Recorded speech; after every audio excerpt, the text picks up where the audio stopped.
प्रधानमंत्री नरेंद्र मोदी जी ने किया। मित्रों, नेतृत्व जब मजबूत होता है तो देश की साख बढ़ती है, स्वाभिमान बढ़ता है, ताकत बढ़ती है। और इसलिए ताजा ताजा उदाहरण, रूस और यूक्रेन का युद्ध, उससे बड़ा कोई उदाहरण नहीं हो सकता।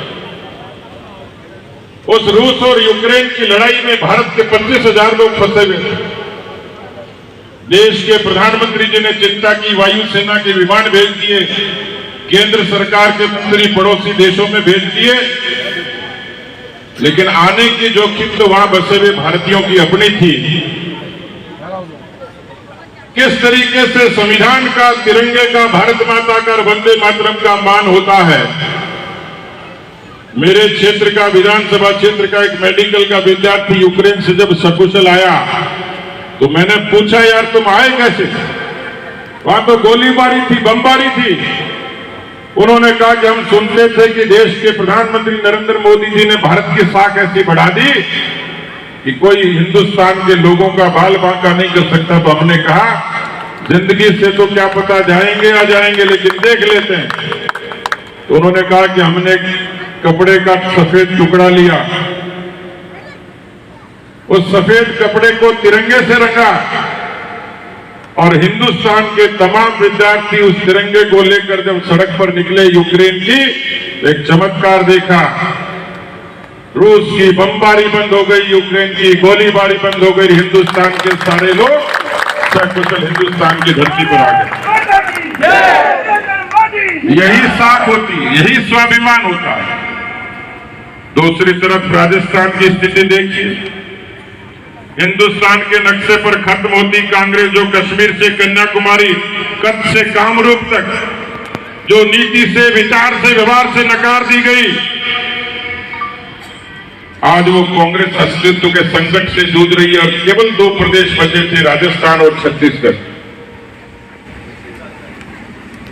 मैंने बूंदी की खबरें भी पढ़ी थी, किस तरीके से ठंड में किसान की मौत हो गई, किस तरीके से साहूकार के कर्जे से तंग आकर गंगानगर के किसानों ने आत्महत्या कर ली। मित्रों, पिछले 4 वर्षों में 2018 में 2 मुख्यमंत्रियों के नारे लगे थे, उसका आज तक ही फैसला नहीं हुआ। राजस्थान के किसानों को ठगा कि हम पूरा कर्जा माफ करेंगे। राजस्थान के बेरोजगारों को कहा कि हम तुमको नौकरी देंगे, बेरोजगारी भत्ता देंगे। हिंदुस्तान की सबसे ज्यादा बेरोजगारी दर 32% राजस्थान में। 7,97,000 मुकदमे राजस्थान की धरती पर पहली बार देखे। उसमें भी 6,337 घटनाएं सिर्फ बलात्कार की। उसमें 17 बलात्कार रोज और 7 हत्याएं रोज होती। हर 12 किलोमीटर पर एक अधिकारी और कर्मचारी पकड़ा जाता है। अस्पताल में डॉक्टर नहीं है और स्कूल में मास्टर नहीं। अस्पताल में डॉक्टर नहीं और स्कूल में मास्टर नहीं। किस तरीके से पानी की हालत खराब है, बिजली की खराब है। इस राजस्थान को अराजकता में धकेलने का काम कांग्रेस पार्टी ने किया है। मित्रों, मैं बूंदी जिले के कार्यकर्ताओं से आह्वान करना चाहता हूं, अब समय ज्यादा बचा नहीं। एक तरफ हमने शिलान्यास किया है भारतीय जनता पार्टी के कार्यालय का। मैं आज बूंदी जिले के जाबाज कार्यकर्ताओं से आह्वान करना चाहता हूं, इस हाड़ी रानी की धरती से 2023 में कांग्रेस पार्टी की विदाई का भी आगाज इस बूंदी जिले की धरती से हो जाना चाहिए। और जो मैंने खूबियां बताई, भारतीय जनता पार्टी जिस तरीके से विचार के साथ, नीति के साथ, सिद्धांत के साथ लोक कल्याण का काम करती है, कार्यकर्ता को एक गर्व होता है, उसको ताकत और स्वाभिमान होता है। इसलिए मैं निवेदन करूंगा कि 2023 और 2024, 23 में 2/3 बहुमत और 24 में 25 की 25 लोकसभा सीटें आदरणीय नरेंद्र मोदी जी को हम लोग भेंट करें। यही मिशन लेकर, यही आगाज लेकर, यही मंशा लेकर मैं आप लोगों के बीच में आया हूं। मुझे अच्छा लगा इतनी बड़ी संख्या में बहुत थोड़ी सी सूचना पर एक केवल कार्यालय के शिलान्यास पर इतनी बड़ी संख्या में आए। मैं आपका अभिनंदन करता हूं, क्योंकि पार्टी का कार्यकर्ता जब परिश्रम की पराकाष्ठा करता है तो किसी भी चुनौती से निपटने में सक्षम होता है। और मैं देख रहा हूं कि जिस तरीके से हमारा कार्यकर्ता परिश्रम करता है, पसीना बहाता है, हमें किसी सियासत की षड्यंत्र की जरूरत नहीं है। कार्यकर्ताओं के पसीने से ही कांग्रेस पार्टी बहकर निकल जाएगी इस राजस्थान की राजनीति से। तो मैं आप सबको जिलाध्यक्ष जी और हमारे तमाम वरिष्ठ लोग यहाँ मंच पर साक्षी बने हैं। छोटे कार्यकर्ता का जिसको आनंद होगा कि आज उसके कार्यालय का निर्माण होने जा रहा है, मैं आप सबको बहुत बहुत धन्यवाद देता हूं। मेरे से पहले बहुत भाषण होते थे और मेरे से अच्छा बोलने वाले हैं सभी लोग, पर मेरी मजबूरी है कि मैं पार्टी का 24 घंटे का सिपाही हूं। मुझे कोटार कोटा के बाद चित्तौड़ जाना है। मैं आप सबसे माफी भी चाहूंगा। वैसे तो बहुत सारे लोगों के साथ में फोटो मैंने खींच ली, लेकिन मेरे साथ भी एक दुविधा है। कार्यकर्ता आता है, उसका मन बहुत बड़ा होता है, क्योंकि आज कहां गया तो घरवाली पूछेगी, तो नेताजी के साथ फोटो दिखा दे तसल्ली हो जाती है कि हाँ ठीक है कुछ करके। लेकिन मेरी दुविधा ये है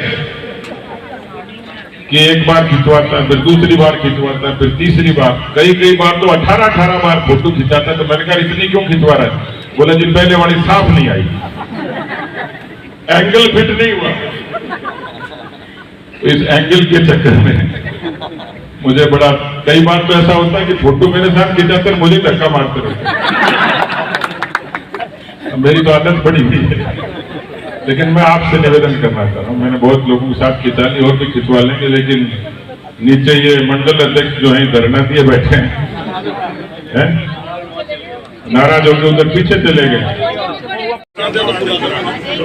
वाले आ जाओ।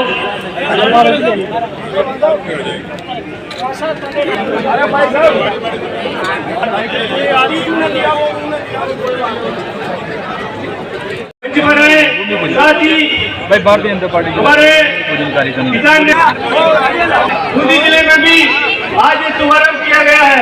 साथ ही सभी कार्यकर्ताओं से भाई साहब का आग्रह है।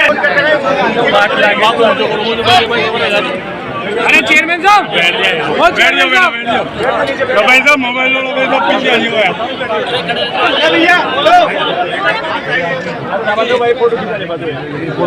अरे भैया थोड़ा सा हाँ आपके जाओ फोटो खिंचा और जल्दी थोड़ी जल्दी भी करो यार।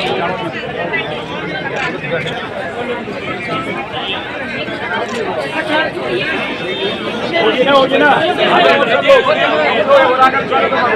पार्टी एक विशेष कार्य संरचना के आधार पर काम करने वाली पार्टी है। उसमें पार्टी की अपने कार्यकर्ता, उसकी ताकत है, उसकी विशेष कार्य पद्धति है, कार्यक्रमों के जरिए अपने नीतियों को जनता तक पहुंचाती है।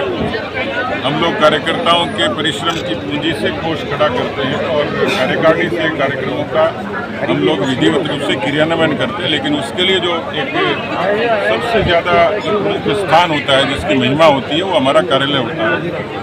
अमित शाह जी जब राष्ट्रीय अध्यक्ष थे तो उन्होंने एक महत्वाकांक्षी अभियान शुरू किया कि पूरे देश में ऐसे 600 से भी ज़्यादा कार्यालयों का निर्माण हो। राजस्थान में 33 प्रशासनिक जिलों में लगभग 25 जिलों में या तो कार्यालय पूरे हो गए या उनके निर्माण की प्रक्रिया चल रही है। मुझे आज खुशी है कि हाड़ौती के इस प्रमुख कस्बे बूंदी में आज पार्टी के कार्यालय का शुभारंभ हुआ है, जो पार्टी के दैनिक गतिविधियों को तो गति देगी ही देगी, लेकिन भविष्य में पार्टी के प्रचार को, पार्टी के प्रसार को नीचे तक ले जाने में कामयाब होगी। तो आज मैं बूंदी जिले के कार्यकर्ताओं को इस बात के लिए उनका बधाई देता हूं, अभिनंदन करता हूं कि एक अच्छे यज्ञ की शुरुआत हुई है, जो आने वाले समय में पार्टी को इस क्षेत्र में ताकत देगी। भाई साहब, प्रदेश में जो कांग्रेस में कलह चल रही है, कांग्रेस ये भी कहती है कि भाजपा जो है विपक्ष का पूरा किरदार नहीं निभा पा रही है।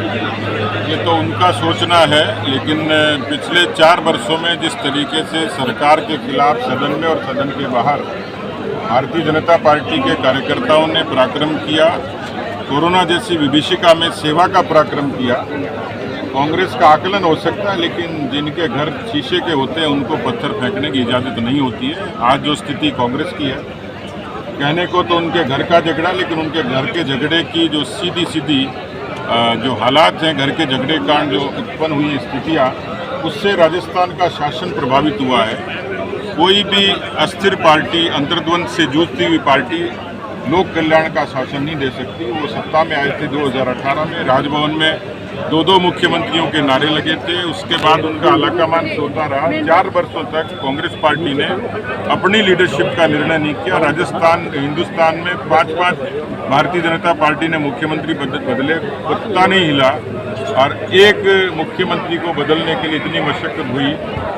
लेकिन कांग्रेस पार्टी जो सियासी पाखंड करती है, उसमें एक बड़ा सवाल ये खड़ा हुआ है कि जब मंत्रियों ने इस्तीफे दे दिए, विधायकों ने इस्तीफे दे दिए, वो मकान भी एंटरटेन कर रहे हैं, वो दफ्तर भी एंटरटेन कर रहे हैं, सुरक्षा भी ले रहे हैं, भत्ता भी ले रहे हैं, वेतन भी ले रहे हैं, तबादलों की सूची भी निकाल रहे हैं। तो कृपया ये स्पष्ट करें, या तो ये पाखंड था, और यदि पाखंड नहीं था, हकीकत है, तो इन इस्तीफों को स्पीकर को स्वीकार करने में देर नहीं करनी चाहिए।